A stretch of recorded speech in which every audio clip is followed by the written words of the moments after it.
మా ప్రభుత్వం బీఆర్ఎస్ ప్రభుత్వం 10 సంవత్సరాల్లో 3,50,000 కోట్లు అప్పు చేసినామని మాట్లాడిన దానిపైన నేను స్పందించి 3,50,000 కోట్లు కాదు 8 లక్షల కోట్లు మొత్తంగా అంటే పాత బకాయి చేస్తే సుమారుగా 7,30,000 కోట్లు అప్పు చేసి రుజువు చేస్తే రుజువు చేయకపోతే నేను రాజీనామా చేస్తాను. నాకు ఇప్పుడే తెలిసింది హరీష్ రావు అమరవీర సుబ్రహ్మణ్యం నేను కూడా అడిగే వస్తున్నా 5 నిమిషాలు బాగా ఈ గాంధీ భవన్ కొద్దిగా 10 నిమిషాలు అంటే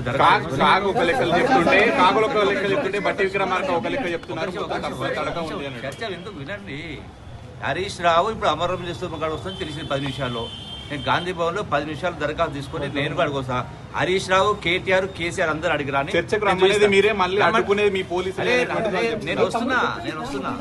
నేను వస్తున్నా కేసీఆర్ అని కేటీఆర్ అని హరీష్ రావు ముగ్గురు అని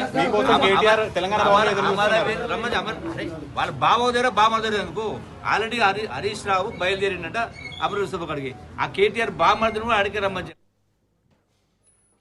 బహిరంగ వేదికపై చర్చకు రమ్మంటే వస్తున్నాం, వస్తున్నటువంటి మాతో చర్చించేటువంటి దమ్ము లేదు.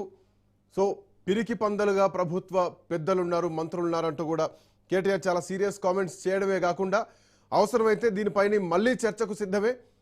అప్పుల విషయంలో అసెంబ్లీ పెట్టండి, ప్రత్యేక సమావేశాలు పెట్టండి, ఒకరోజు కావాలంటే మాకు గంట సమయం ఇవ్వండి, మీరే 4-5 గంటలు మాట్లాడుకోండి, ఏదేమైనా ప్రజలకు అన్ని విషయాలు తెలియాలి అని మాట్లాడుతూనే అప్పుల విషయంలో చర్చకు సిద్ధమంటున్నారు. మాతో మాట్లాడడానికి మంత్రులు పారిపోతున్నారు.